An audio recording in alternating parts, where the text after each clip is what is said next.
Assalamualaikum warahmatullahi wabarakatuh. Perkenalkan, kami peserta Latsar CPNS tahun 2026, Angkatan 45 Kelompok 4, yang beranggotakan Agung Muhammad Wibawa, Ahmad Ardiansyah, Tirta Rosari, Fitri Rebila Asmil, Lesti Hardianti. Pada kesempatan kali ini, kami akan memaparkan terkait analisis isu global. Identifikasi isu. Yang pertama ada penyebaran disinformasi dan hoaks melalui media digital. Yang kedua ada perubahan iklim dan pemanasan global. Dan yang ketiga ada perkembangan artificial intelligence atau AI yang tidak terkendali. Baik, kita masuk ke isu yang pertama, yaitu di mana di saat ini perkembangan teknologi informasi dan media sosial dapat memudahkan kita dalam menerima informasi. Namun kemudahan itu juga memicu adanya penyebaran berita palsu atau hoaks, ujaran kebencian, propaganda, dan informasi yang menyesatkan. Ancamannya adalah yang pertama mengganggu stabilitas nasional, dan gangguan yang dapat ditimbulkan adalah menimbulkan konflik sosial dan polarisasi masyarakat. Lalu hambatan yang terjadi adalah dapat menghambat pembangunan karena masyarakat tidak memperoleh informasi yang benar. Lalu tantangannya adalah dapat meningkatkan literasi digital masyarakat. Menurut laporan World Economic Forum Global Risk Report 2025, misinformasi dan disinformasi menjadi salah satu resiko global yang terbesar dalam jangka yang pendek. Berdasarkan data dari komunikasi dan digital, sepanjang 2024 ditemukan 1923 konten hoax di berbagai platform. Lalu, ada juga pengguna internet di Indonesia yang telah mencapai lebih dari 220 juta jiwa, sehingga potensi penyebaran informasi palsu sangat tinggi. Lalu, hoax juga sering muncul pada isu politik, kesehatan, ekonomi, dan konflik sosial yang dapat memecah persatuan bangsa. Isu yang kedua yakni perubahan iklim dan pemanasan global. Perubahan iklim merupakan fenomena meningkatnya suhu bumi akibat emisi gas rumah kaca yang menyebabkan cuaca ekstrim, kenaikan permukaan laut, dan bencana alam. Data dan fakta menunjukkan bahwa Organisasi Meteorologi Dunia menyatakan tahun 2025 termasuk 3 tahun terpanas yang pernah tercatat, dengan suhu rata-rata global telah mencapai sekitar 1,44 derajat Celcius di atas tingkat pra-industri. Indonesia mengalami peningkatan kejadian banjir, kebakaran hutan, dan kekeringan di berbagai daerah. Laporan Indicator of Global Climate Change mencatat emisi gas rumah kaca dunia mencapai 56,8 miliar ton CO2 ekuivalen dengan pada tahun 2024, yang merupakan rekor tertinggi sepanjang sejarah. Penyebab utamanya adalah penggunaan bahan bakar fosil seperti batu bara, minyak bumi, dan gas alam. Potensi AGHT, ancaman, gangguan, hambatan, dan tantangan yang diperoleh yakni pertama yaitu ancamannya menurunkan ketahanan pangan dan energi. Gangguan yang disebabkan meningkatkan frekuensi bencana alam, dan hambatan yang terjadi yakni menghambat pertumbuhan ekonomi, dan tantangan yang akan dihadapi adalah adaptasi dan mitigasi perubahan iklim.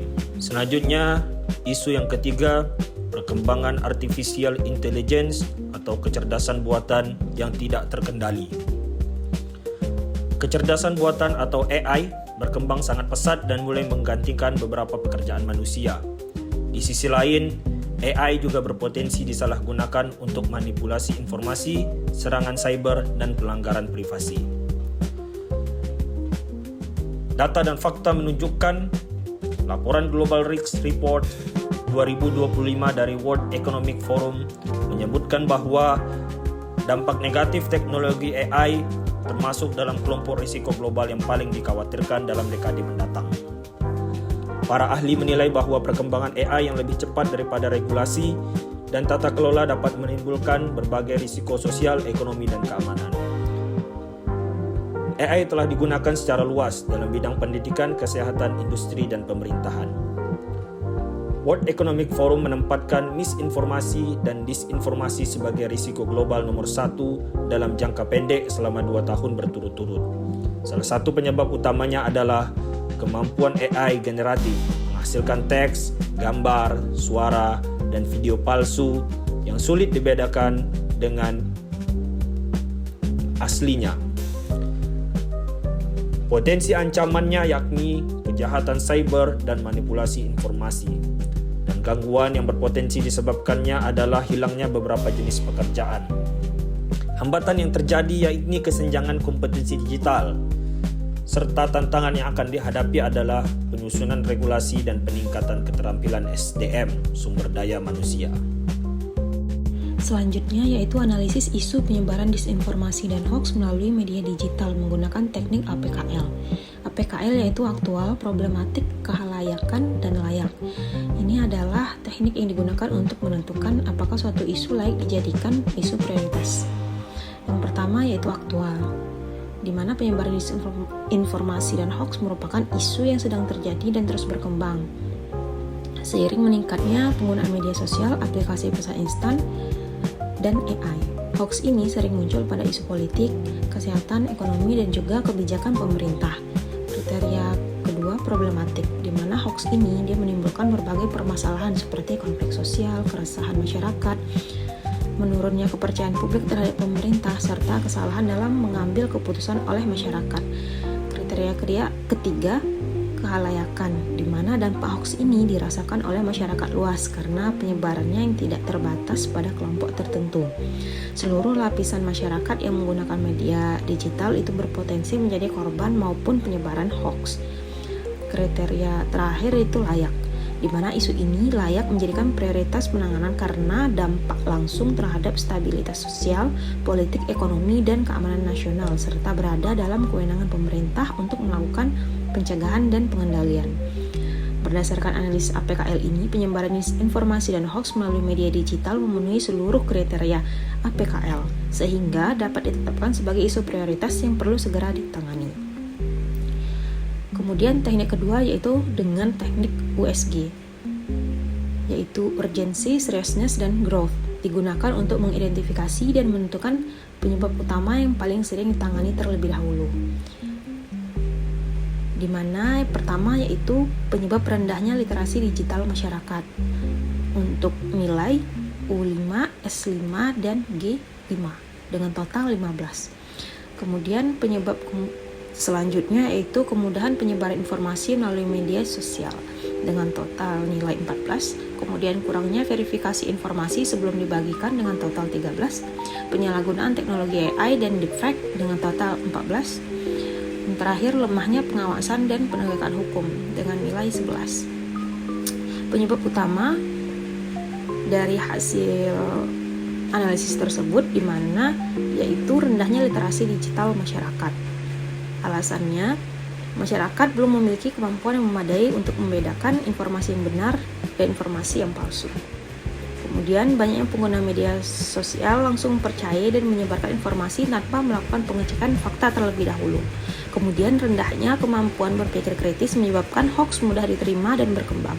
Terakhir, kondisi ini terus meningkat seiring bertambahnya pengguna internet dan media sosial. Berikutnya, dampak jika tidak dicegah atau diantisipasi. Yang pertama, dampak sosial. Adanya konflik antar kelompok masyarakat dan menurunnya kepercayaan publik terhadap institusi pemerintah. Yang kedua, dampak politik. Adanya gangguan terhadap proses demokrasi dan manipulasi opini publik. Yang ketiga, dampak ekonomi. Menurunnya kepercayaan investor dan kerugian ekonomi akibat informasi palsu. Dan keempat, dampak keamanan nasional. Adanya ancaman terhadap stabilitas nasional dan potensi munculnya radikalisme dan provokasi sosial.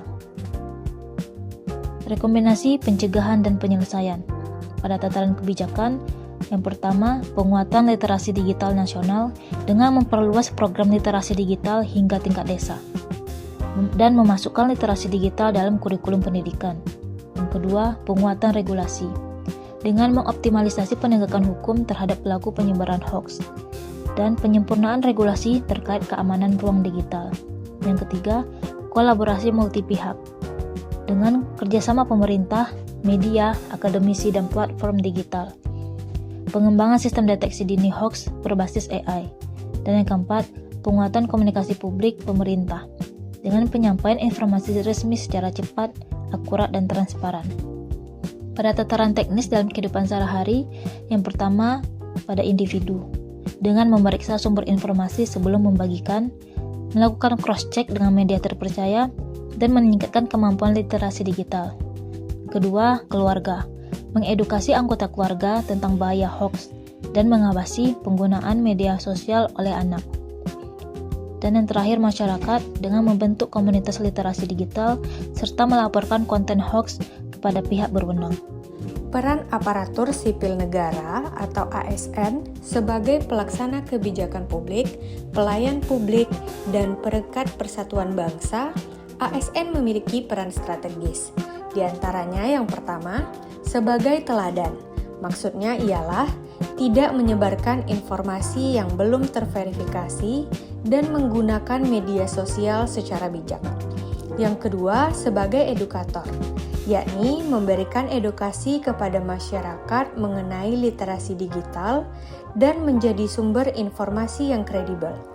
Yang ketiga, sebagai pelaksana kebijakan, dengan mendukung program pemerintah terkait transformasi digital dan mengimplementasikan kebijakan penanggulangan hoax di instansi masing-masing. Yang terakhir, sebagai perekat persatuan, dengan menjaga netralitas dan persatuan bangsa, serta mencegah penyebaran informasi yang dapat memicu konflik sosial. Berdasarkan analisis 3 isu global, yaitu disinformasi dan hoax, perubahan iklim, dan perkembangan AI yang tidak terkendali, isu yang paling mengancam kehidupan bermasyarakat, berbangsa, dan bernegara saat ini adalah penyebaran disinformasi dan hoax melalui media digital. Berdasarkan analisis USG, isu ini memiliki tingkat urgensi, keseriusan, dan perkembangan yang sangat tinggi.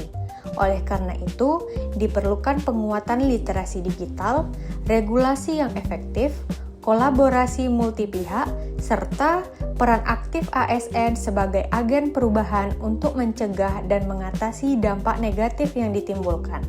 Demikian hasil pemaparan kelompok kami. Dari pembahasan yang telah kami paparkan, dapat kita simpulkan bahwa penyebaran hoax merupakan tantangan global yang dapat mengancam persatuan, keamanan, dan kepercayaan masyarakat terhadap informasi. Oleh karena itu, sebagai calon pegawai negeri sipil, kita dituntut untuk memiliki kemampuan literasi digital, bersikap kritis dalam menerima informasi, serta menjadi teladan dalam menyebarkan informasi yang benar dan bertanggung jawab. Terima kasih atas perhatian Bapak, Ibu, dan rekan-rekan sekalian. Lawan hoax dengan literasi digital. Terima kasih. Assalamualaikum warahmatullahi wabarakatuh.